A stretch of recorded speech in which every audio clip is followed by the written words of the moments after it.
Hello guys, आपका स्वागत है हमारे जेके स्टडी स्टफ में। आज की वीडियो में बात करने आ रहे हैं ड्यू कॉलेज के ऐसे स्टूडेंट्स जो सोल रेगुलर या फिर एनसी वेब से बिलोंग करते हैं और साथ ही साथ वो अभी फर्स्ट सेमेस्टर में है और उनके पास जो कोर्स है वो है बीए पॉलिटिकल साइंस ऑनर्स। और इसके अंदर एक सब्जेक्ट जिसको हम बुक भी कह सकते हैं वो है ideas and institution in Indian political thoughts. तो इसकी जो फर्स्ट यूनिट है एंड सेकंड यूनिट का जो फर्स्ट पार्ट है वो मैं ऑलरेडी कंप्लीट कर चुका हूँ, जिसमें मैंने आपको यूनिट फर्स्ट के बारे में बताया था एंड यूनिट सेकंड का जो पर्टिकुलर पार्ट है अपना पार्ट फर्स्ट वो भी मैं बना चुका हूँ। लेकिन इस वीडियो में बात करेंगे यूनिट सेकंड के अंदर कौन कौन से मेन टॉपिक है जिसको आपको एग्जाम में लिखना भी है, साथ साथ मैं डिस्क्राइब भी करता जाऊँगा थोड़ा थोड़ा। ठीक है, तो अपना जो यूनिट सेकंड का सेकंड पार्ट है जिसमें हम ना मतलब कि यूनिट सेकंड का नाम देख लेते हैं, धर्म और धम और दंड, तीनों अलग अलग है। ठीक है, धर्म धम और दंड, अगर ये तीनों कॉन्सेप्ट अपने कंप्लीट हो जाते हैं तो इसका मतलब अपना जो यूनिट सेकंड है वो भी कंप्लीट हो जाएगा। तो देखो, धर्म के बारे में भी और धम के बारे में और दंड के बारे में हम जानेंगे। जिसमें जो फर्स्ट पार्ट था ना, हमने उसमें धर्म के बारे में देखा था, तो इसमें हम धम के बारे में देख लेंगे। धर्म और धम दोनों के दोनों बहुत अलग अलग है। तो देखते हैं कि अपनी इस वीडियो में क्या क्या है। तो गाइस देखो, सबसे पहले अपना टॉपिक है धम। देखो, अशोक ने ना जो है धम की जो बात है वो अशोक ने बोली थी। तो अशोक ने अपने शासनकाल में ना धर्म की नैतिकता की स्थापना के लिए कुछ नियम निर्धारित किए, जिसे हम क्या बोलते हैं, धम कहते हैं। देखो, अशोक है, ठीक है, मुगल कह रहा हूँ मैं, जो अशोक है ये मगध में राज किया था इन्होंने। ठीक है, और ये एक सम्राट थे। तो अशोक ने क्या करा था, अपने शासनकाल में धर्म एवं नैतिकता की स्थापना के लिए कुछ नियम बनाए जिसको हम क्या बोलते हैं, धम कहते हैं। ठीक है, ये थोड़ा वर्ड मतलब जो है पूरा का पूरा ज़्यादातर किससे मिलता जुलता है, धर्म से मिलता जुलता है।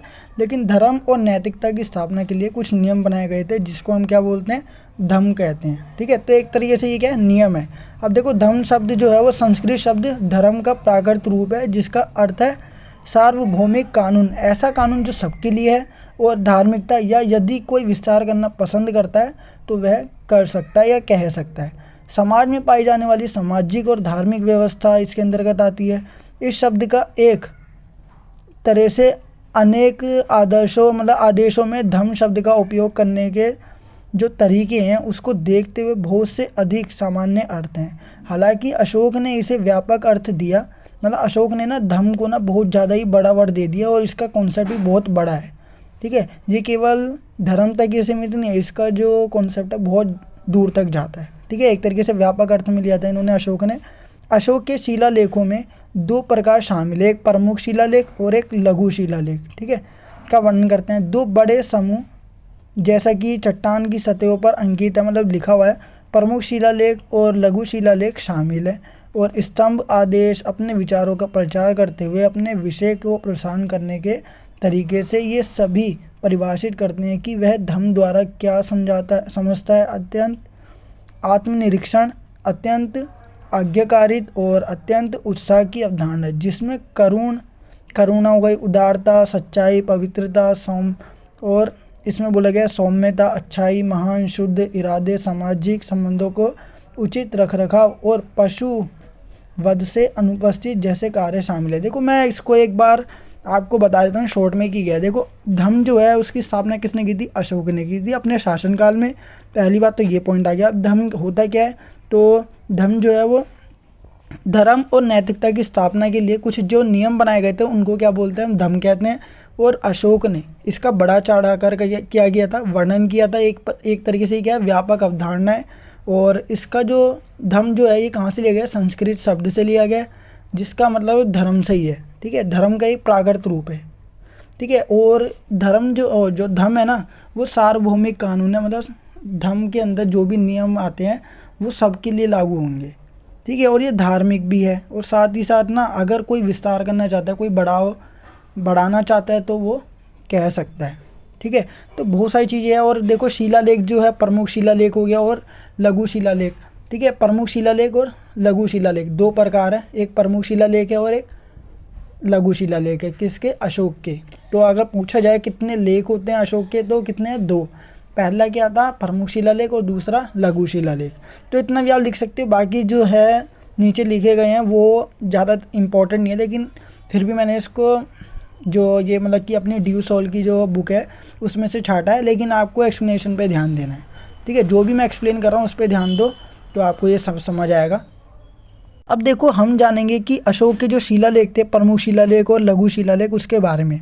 तो देखो अशोक के दो लेख थे, ठीक है, एक प्रमुख शिलालेख और लघु शिलालेख। तो उसमें क्या बताया गया उसको हम विस्तार से जानेंगे। तो देखो दोनों जो शिलालेख हैं, लघु शिलालेख और प्रमुख शिलालेख, संक्षिप्त रूप से अशोक के राज्य संबंधी सिद्धांत उल्लेखित है। इसमें ना अशोक के जितने भी राज्य से संबंधी या शासन से संबंधित जो सिद्धांत है वो शामिल है शिलालेखों के अंतर्गत, ठीक है। मतलब शिलालेख ना तभी लिखे जाते हैं जब क्या होता है कि राजा जब शासन करता है तो उसकी शासन की गतिविधियों के बारे में, उसके नियम कायदे कानून जो भी है उसके अंदर लिखा जाता है। देखो हम शिलालेख के बारे में किस टॉपिक में पढ़ रहे हैं, धम्म के अंदर। और धम्म क्या एक तरीके से नियम का समूह ही है, ठीक है। तो नियम के बारे में हम जब भी पढ़ते हैं तो वो शिलालेख, प्रमुख शिलालेख और लघु शिलालेख में लिखा होता है। तो इसमें देखो प्रमुख शिलालेख विशुद्ध रूप से उनकी बौद्ध गतिविधियों से संबंधित है, बौद्ध की जो गतिविधियाँ उनसे संबंधित है, ठीक है। देखो पहले प्रमुख शिलालेख में पशु बलि और उत्सव समारोह के निषेध शामिल है, ठीक है। यहाँ कोई जीवित चीज़ को मारना और बलिदान नहीं करना है और कोई सभा आयोजित नहीं की जानी है। ये ध्यान दिया जाना चाहिए उनकी हत्या के बजाय जानवरों के बलिदान अधिक है, अर्थात जानवरों की बलि देने के अनुष्ठान का निषेध। तो ये शिलालेखों में शामिल है, प्रमुख शिलालेख में।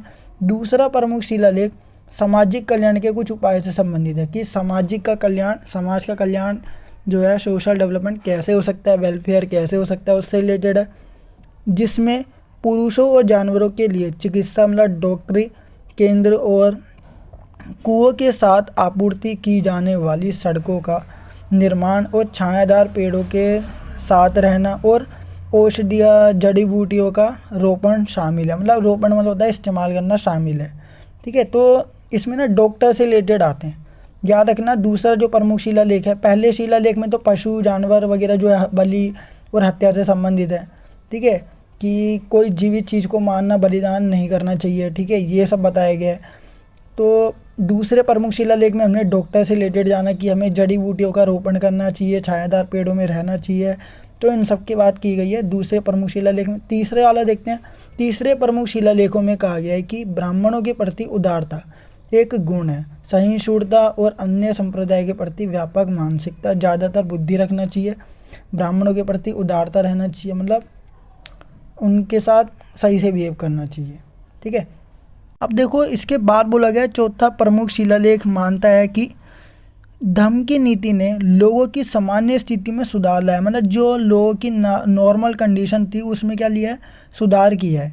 और एक ज़बरदस्त नैतिक प्रगति हुई है, मतलब बहुत ज़्यादा ही ना लोगों का विकास हुआ है, प्रगति हुई है, जो लगभग एक आदर्श स्थिति का सुझाव देती है। मतलब जो भी प्रगति हुई है वो बहुत बढ़िया तरीके से हुई है और ये आदर्श है, ठीक है, आदर्श का सुझाव देती है। समृद्धि मतलब पावरफुल और धार्मिकता की अवधि, जब पुरुष देवताओं के रूप में रहते थे, ठीक है, लोग क्या रहते थे, देवताओं के रूप में रहते थे, और जब देवता पुरुष के साथ घुलने मिलने से डरते नहीं थे, ठीक है, मतलब एक तरीके से सब क्या थे, बराबर थे। अब पांचवा प्रमुख शिलालेख सामाजिक और प्रशासनिक कल्याण के मामले के लिए समर्पित है, ठीक है। सामाजिक और प्रशासनिक, समाज का विकास करना, कल्याण करना, और प्रशासन का विकास करना या शासन जो भी है व्यवस्था, उसको क्या करना, कल्याण के मामले में समर्पित है। जेलों को सुधार के रूप में बनाता है, ठीक है, जेलों को सुधारक के रूप में बनाता है, ना कि यातना का स्थान या कमायत घर। ये धम्मता की नियुक्ति, धम्म महामत होता है, ठीक है, धम्म महामत की नियुक्ति को भी संदर्भित करता है, जिनका काम धम्म के शिक्षण और अभ्यास पर जोर देने के साथ साथ आबादी के सामान्य कल्याण से संबंधित है। देखो जो अपना पांचवा शिलालेख है उसमें बताया गया है कि समाज का कल्याण करना और प्रशासनिक कल्याण करना, मतलब प्रशासन जो राजा का होता है, व्यवस्था जो भी राजा बनाए रखता है उसकी क्या करना, उसका कल्याण करना, एक तरीके से उसको और बढ़ावा देना। और जेल का जो है उसको सुधारा गया है, क्योंकि जेल के अंदर ना यातनाएं की जाती है, मतलब कि ये कैदियों की आंखें फोड़ दी जाती है, ये सब की जाती है ना। तो ये जो है कैदियों को ना संरक्षण देना चाहिए, जेल के अंदर डाल दो लेकिन सज़ा उसकी क्या है, बस जेल के अंदर रहना, ना कि उसको जेल के अंदर रहकर उसको पीटना। तो ये काम जो है नहीं करना। तो पांचवें शिलालेख में क्या करा गया, जेलों को सुधारक के रूप में बनाया जाता है कि यातना नहीं करनी चाहिए, बल्कि उसको क्या करना है, संरक्षण प्रदान करना है। और साथ ही साथ जेल में है, उसने कोई मान के चलो कोई व्यक्ति है, उसने कोई ऐसा काम किया जो उसको नहीं करना चाहिए था, जिसकी वजह से उसको क्या करी, सज़ा सुनाई गई थी, तुम्हें अब 2 या 3 साल की जेल हो गई, ठीक है। तो 2 या 3 साल तक उसको जेल में डाल के रखो, ना कि उसकी यातना करो। मतलब कि 2-3 साल तक जब तक वो जेल में हो तो उसको मारेंगे पीटेंगे, ये सब नहीं करना, ठीक है। तो इसमें 5वें शिलालेख में ये बताया गया है कि यातना नहीं करनी बल्कि उसको संरक्षण भी देना है, ठीक है।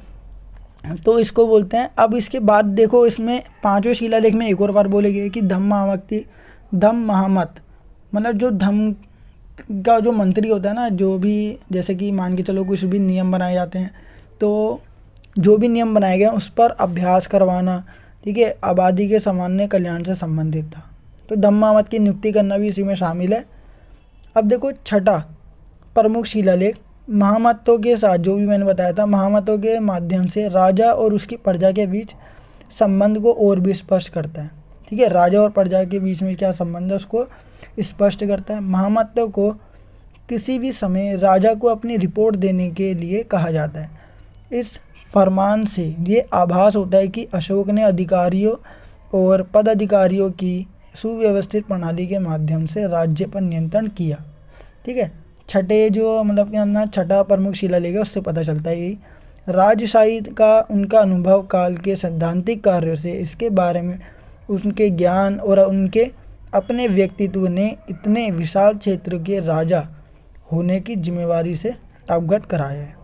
मतलब देखो, जो भी अधिकारी या पदाधिकारी जो अशोक के द्वारा अशोक का शासनकाल था उसमें नियुक्त किया गया था, तो वो ठीक प्रकार से अपना काम कर रहा है या नहीं कर रहा है। तो अशोक ने क्या करा था, अपने शासन व्यवस्था को सुव्यवस्थित तरीके से चलाया था, मतलब बहुत बढ़िया तरीके से चलाया था, क्योंकि वो सभी अधिकारियों पर या पदाधिकारियों पर ध्यान रखता था कि ये सही से काम कर रहा है या नहीं कर रहा।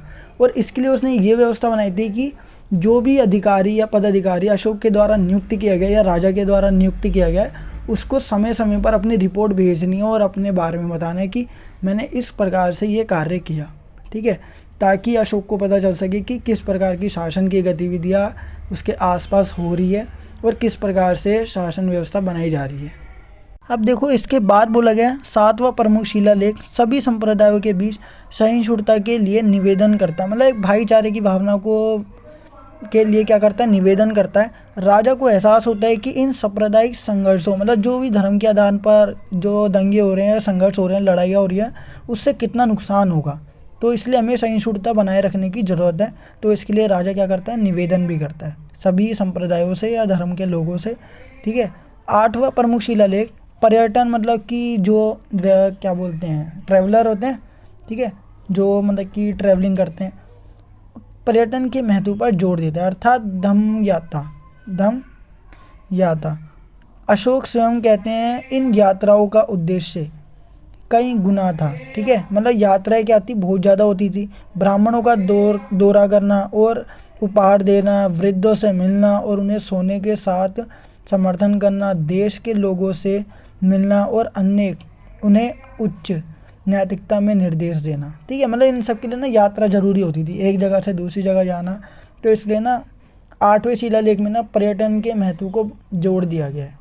9वें प्रमुख शिलालेख का कहना है कि नैतिकता का अभ्यास समारोह के पालन की तुलना में असीम, मतलब बहुत ज़्यादा रूप से अधिक मूल्यवान है, मतलब बहुत ज़्यादा मूल्यवान है। अर्थात बीमारी के दौरान, बच्चे के जन्म पर या यात्रा पर निकलते समय किए गए समारोह आदि, ठीक है। इसमें समारोह के बारे में बताया गया। 10वां प्रमुख शिलालेख प्रसिद्धि और महिमा की निंदा करता है, मतलब बुराई करता है। इस बात पर जोर देता है कि राजा की इच्छा एकमात्र महिमा है और उसकी प्रजा धर्म के सिद्धांतों का पालन करती है। इसका कारण अगली दुनिया में योग्यता प्राप्त करना और इसमें मनुष्य के ये खतरे का उन्मूलन करना है, मतलब मनुष्य को जो भी खतरा है उसको ख़त्म करना है।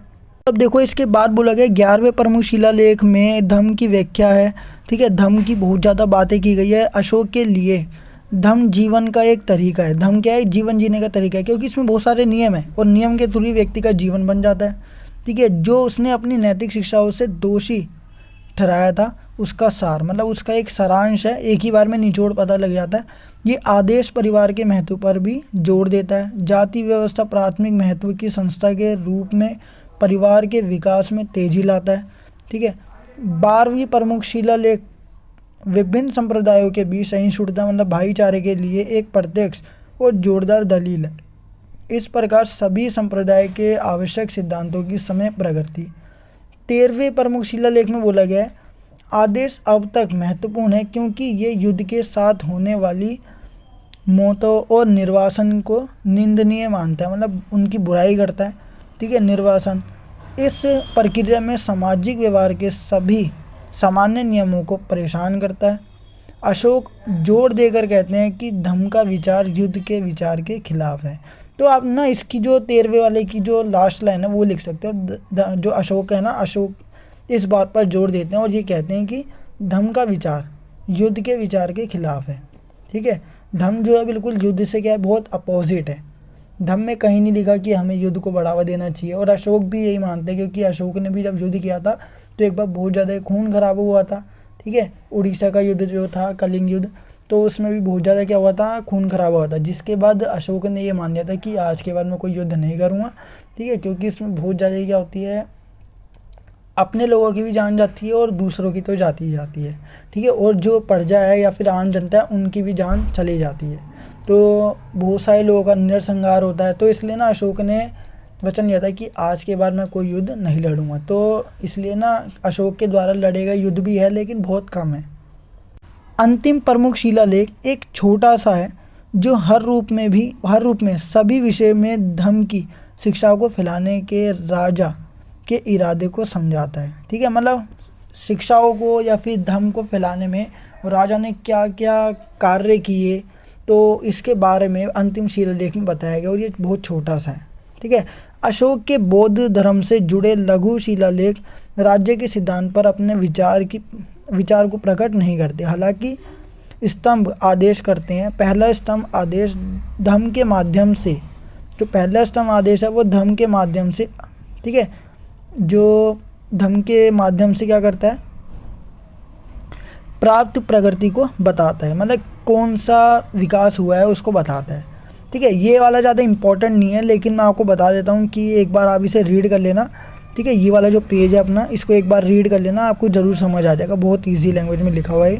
ठीक है, अब इसके बाद देखो कौटिल्य के बारे में भी बताना है अपन को, तो कौटिल्य के बारे में मैं आपको एक बार शॉर्ट में बता देता हूँ। ठीक है, कौटिल्य के बारे में मैं आपको शॉर्ट में बताऊँगा, तो आप इसको बाद में रीड कर सकते हो। पहले आप इसको एक्सप्लेनेशन को सुन लो, दैन उसके बाद आप इसको रीड कर सकते हो।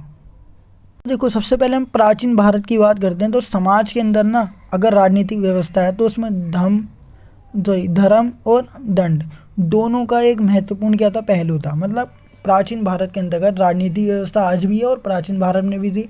ठीक है, लेकिन हम आदिम काल की बात नहीं कर रहे, आदि मानव के समय की बात नहीं कर रहे, उसके बाद जब राजनीतिक व्यवस्था शुरू हुई तो उसकी बात कर रहे हैं। तो उसमें क्या था, धर्म के साथ साथ दंड भी निर्धारित किया गया था कि अगर कोई व्यक्ति कानून का सही से पालन नहीं करता है तो उसको दंडित किया जाएगा, और ये बहुत ज़्यादा ही महत्वपूर्ण है ताकि लोग न्याय की स्थापना कर सके, क्योंकि अगर दंड नहीं दिया जाएगा तो न्याय की स्थापना भी नहीं होगी, और साथ ही साथ लोग क्या होंगे, गलत चीज़ों की मतलब गलत काम करने लगेंगे। ठीक है, और उसकी और बढ़ावा होता जाएगा, मतलब लोगों को सजा ही नहीं मिल रही, उनको दंड नहीं दिया जाएगा तो वो सीखेंगे कैसे, उनको वो गलती दोबारा करनी है तो वो करते रहेंगे। ठीक है, क्योंकि अगर उनको दंड नहीं दिया जाएगा तो वही गलती वो वापस दोहराते रहेंगे। ठीक है, क्योंकि उनको सज़ा देने वाला कोई नहीं है। तो कौटिल्य इस बात को भी कहते हैं। तो देखो कौटिल्य ने इसके बारे में क्या कहा है वो मैं आपको बता दूँ। तो देखो कौटिल्य ने ये बात बोली है कि जो न्यायिक व्यवस्था है उसके साथ साथ दंड वाली व्यवस्था भी होनी चाहिए समाज के अंतर्गत या देश के अंतर्गत या फिर जहाँ भी राजा राज कर रहा है वहाँ पर। ठीक है, दूसरी बात इन्होंने ये बोली है कि दंड को लेकर क्या होता है कि अगर राजा दंड निर्धारित करता है या दंड की व्यवस्था बनाता है तो वो अपनी प्रजा को सही रास्ते पर ला सकता है, कि जो प्रजा है ना वो सही रास्ते पे चलेगी, ना वो कोई गलत कार्य करेगी, और उनको भय बना रहेगा अगर हम गलत कार्य करते हैं तो हमारे को दंडित किया जा सकता है। अब क्या हुआ, इसके बाद ना दंड को लेकर भी क्या है, कौटिल्य ने ये विचार रखे हैं, दंड तो होना चाहिए, ना ज़्यादा होना चाहिए ना ज़्यादा कम होना चाहिए। ठीक है, लेकिन उन्होंने लिंग के आधार पर भेदभाव किया है। ठीक है, कौटिल्य ने लिंग के आधार पर भेदभाव करते हुए कहा है कि जो बच्चे हैं और महिलाएं हैं, ठीक है, छोटे बच्चे और महिलाएं, तो उनके अंदर क्या होती है, क्षमता कम होती है, तो इसलिए उनको दंड क्या करना चाहिए, अगर वो कोई अपराध करते हैं या कोई गलत कार्य करते हैं तो उनको दंडित किया जाना चाहिए, लेकिन उनकी कैपेबिलिटी के अनुसार, मतलब उनकी योग्यता या क्षमता जो है वो कम है, तो इसलिए उनको कम दंडित किया जाना चाहिए। तो उनका जो भी दंड व्यवस्था उनके लिए बनाई जाएगी तो वो क्या होनी चाहिए, कम। बाकी उन्होंने ये बताया कि पुरुषों के लिए दंडित व्यवस्था थोड़ी कठोर होनी चाहिए, ठीक है, सरल और कठोर आप कह सकते हो, ठीक है। तो इसी के साथ साथ ना उन्होंने क्या करा है, भेदभाव किया है, और इसके ऊपर भी कई लोगों ने क्या करा है, कई विचारकों ने ये बना के रखा है कि ये एक प्रकार से लिंग के आधार पर क्या है, भेदभाव है, जो कि कौटिल्य के द्वारा बताया गया है। और क्या है, इसके बाद ये बताया है कि कौटिल्य का मानना है कि दंड अपराध के अनुकूल होना चाहिए। अगर दंड अपराध के अनुकूल नहीं होगा, जैसे मान के चलो किसी व्यक्ति ने कोई अपराध किया या कोई गलत कार्य किया, लेकिन वो इतना बड़ा अपराध नहीं था, लेकिन एक प्रकार से अपराध तो था, तो उसको दंडित किया जाना चाहिए, और उसके साथ कठोर दंड, उसको कठोर दंड नहीं देना चाहिए। मतलब उसने काम तो गलत किया है, लेकिन वो ज़्यादा बड़ा अपराध नहीं है, तो उसको दंडित इतना ज़्यादा नहीं करना चाहिए जितना मतलब कि उसके योग्यता के अनुसार देना चाहिए। एक तरीके से उन्होंने ये बताया कि ज़्यादा उसको दंडित नहीं करना चाहिए, कठोर दंड नहीं होना चाहिए, सरल दंड होना चाहिए अगर अपराध उसने किया है छोटा मोटा। लेकिन अगर वो ज़्यादा अपराध करता है, बहुत ज़्यादा, तो उसको कठोर दंड देना चाहिए। तो ये बात बोली है किसने, कौटिल्य ने, ठीक है। अब इसके बाद देखो 3 प्रकार के दंड जो है वो अब प्रदान किए गए हैं, किसके द्वारा, कौटिल्य के द्वारा। पहला है सकार दंड, और आर्थिक दंड, और तीसरा जेल। देखो शारीरिक दंड में, जो शारीरिक दंड है ना, उसमें क्या बोला गया है कि कोई मारना, हाथ पैर उल्टा लटकाना, या फिर ब्राह्मणों और उच्च वर्ग के अपराधियों को उल्टा लटकाकर, माथे पर आपराधिक निशान लगाकर, हाथ बांधकर या फिर उल्टा लटकाकर दंड दिया जाना चाहिए। गंभीर अपराधों के लिए मृत्युदंड ना हो, ठीक है, इसके इंतजाम किए गए हैं। मौद्रिक दंड का मुख्य रूप से, मौद्रिक दंड जो है उसको मुख्य रूप से 3 श्रेणियों में बांटा गया है। पहला जो है प्रथम साहस, मध्यम साहस और उत्तम साहस दंड है।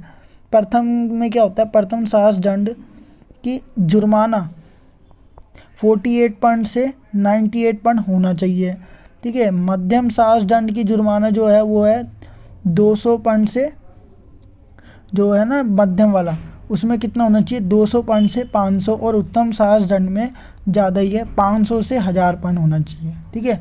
सर्वश्रेष्ठ बताया गया, ये सबसे ऊपर है। इसके अलावा विभिन्न अपराधों के लिए अलग अलग राशि के जुर्माने का प्रावधान किया गया। अलग अलग जो है मौद्रिक दंड के अंदर ना पैसे से रिलेटेड आता है, ठीक है, याद रखना है। ऐसे में कौटिल्य के द्वारा सख्त दंड की व्यवस्था की गई है, और ऐसा किया जाना चाहिए, जरूरी है ये।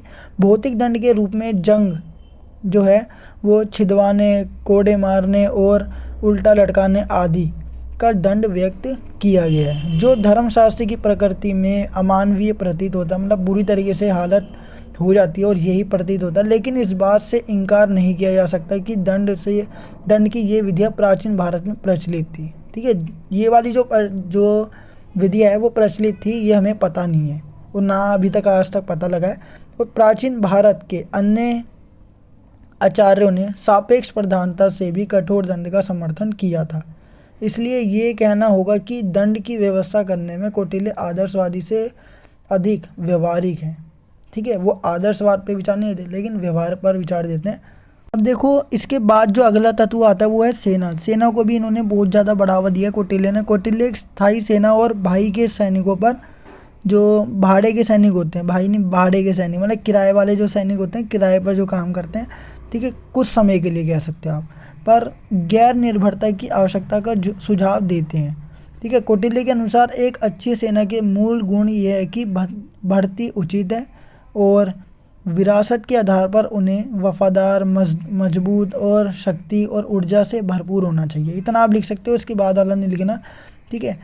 तो इस प्रकार के गुण किस में होनी चाहिए, सेना में होनी चाहिए कौटिल्य के अनुसार। अब देखो इसके बाद वाला जो टॉपिक है वो अपना मनु वाला है, ठीक है। मनु के बारे में क्या बताया उन्होंने वो मैं आपको बता देता हूँ। देखो मनु के बारे में क्या बताया गया, इसको मैं रीड करके ही बताता हूँ।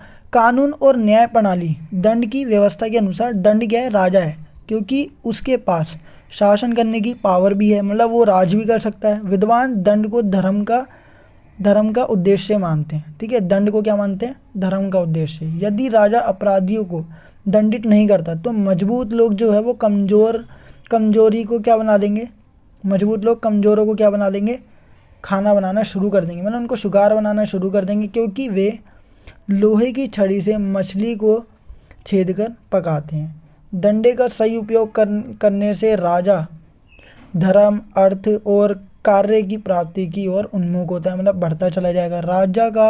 राजा को राज्य से न्यायोचित दंडे की व्यवस्था करनी चाहिए। जो कोई भी वंश या जाति गण और मतलब ग्रुप होता है और जिले से अपने धर्म से विचलित हो, मतलब जो भटक जाता हो, राजा को उन्हें उनका उचित दंड देकर अपने धर्म को फिर से स्थापित करना चाहिए। दंड 4 प्रकार के होते हैं।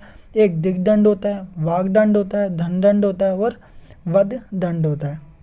देखो इसमें सिंपल सी बात है, मनु ने ये बताया कि दंड जो है ना वो राजा ही है एक तरीके से, क्योंकि जो है अगर कोई व्यक्ति अपराधी है तो उसको दंडित करना ज़रूरी है, क्योंकि अगर वो दंडित नहीं करता, राजा अगर उसको दंडित नहीं करेगा तो मजबूत जो लोग हैं, मतलब पावरफुल लोग, वो कमज़ोरों को अपना खाना या शिकार बनाना शुरू कर देंगे, जो कि गलत है। ठीक है, तो इससे ना समाज की व्यवस्था भी ख़राब हो सकती है। तो मनु के अनुसार ये कहा गया है कि अगर दंड होगा तो समाज जो है वो सही राह पर चलेगा। जैसे कि कौटिल्य ने भी कहा था कि दंड अवश्य है, लेकिन ज़्यादा या कम होना चाहिए और कैपेबिलिटी के अनुसार। महिलाओं और बच्चों में क्षमता कम है तो उनकी कैपेबिलिटी कम है तो उनको सरल दंड देना चाहिए, लेकिन जिसकी कैपेबिलिटी ज़्यादा उसको कठोर दंड दिया जाना चाहिए। तो उन्होंने लिंग के आधार पर भेदभाव किया था, लेकिन मनु ने ऐसा लिंग के आधार पर कोई भेदभाव नहीं किया है।